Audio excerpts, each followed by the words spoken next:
Honours দ্বিতীয় বর্ষ কেমন আছো সবাই? আশা করি সবাই অনেক ভালো আছো। তো আজকের ভিডিওতে আমরা দেখবো অনার্স দ্বিতীয় বর্ষের ফর্ম ফিল আপ সংক্রান্ত নোটিশটা যে দিছে।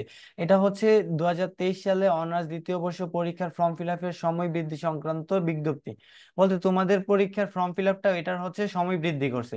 25শে আগস্ট পর্যন্ত, রবিবার পর্যন্ত তোমাদের সময়টা বৃদ্ধি করা হয়েছে।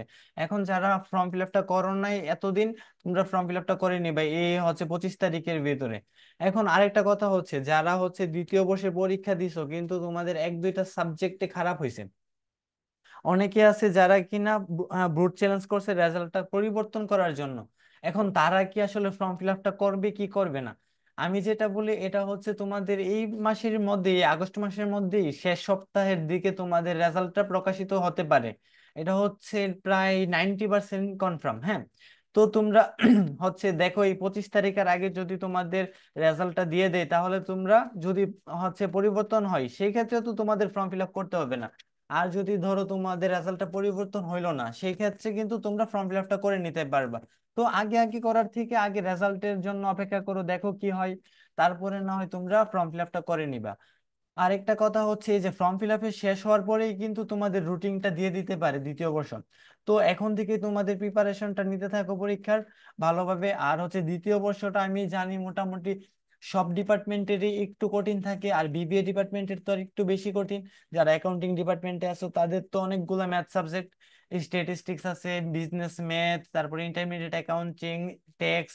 তো তোমরা যেটা করবে এই অঙ্কগুলা খুব ভালোভাবে করার চেষ্টা করবে, নিয়ম জেনে মুখস্থ করবা না। হ্যাঁ, তো যে বিবিএ এর কথা বলতেছি কেন, কারণ আমি বিবিএ তে আছি, তো অবশ্যই বিবিএ এর কথাটাই জানি, বিবিএ এর কথাটাই বলতেছি।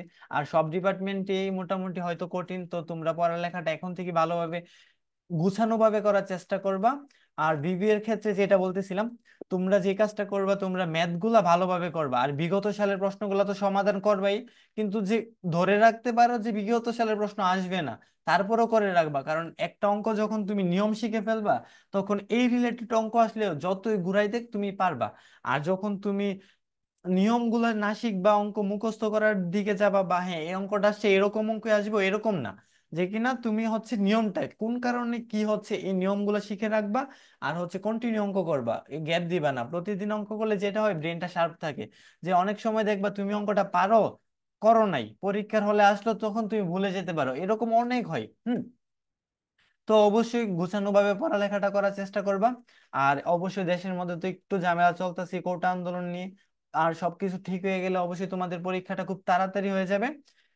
আর ফর্ম ফিল আপ যারা করো নাই, তোমরা ফর্ম ফিল আপটা করে নিবা। আর সবাই ভালো থাকবা, আর চ্যানেলটাতে সাবস্ক্রাইব করে দিবা। ভালো থাকবা সবাই।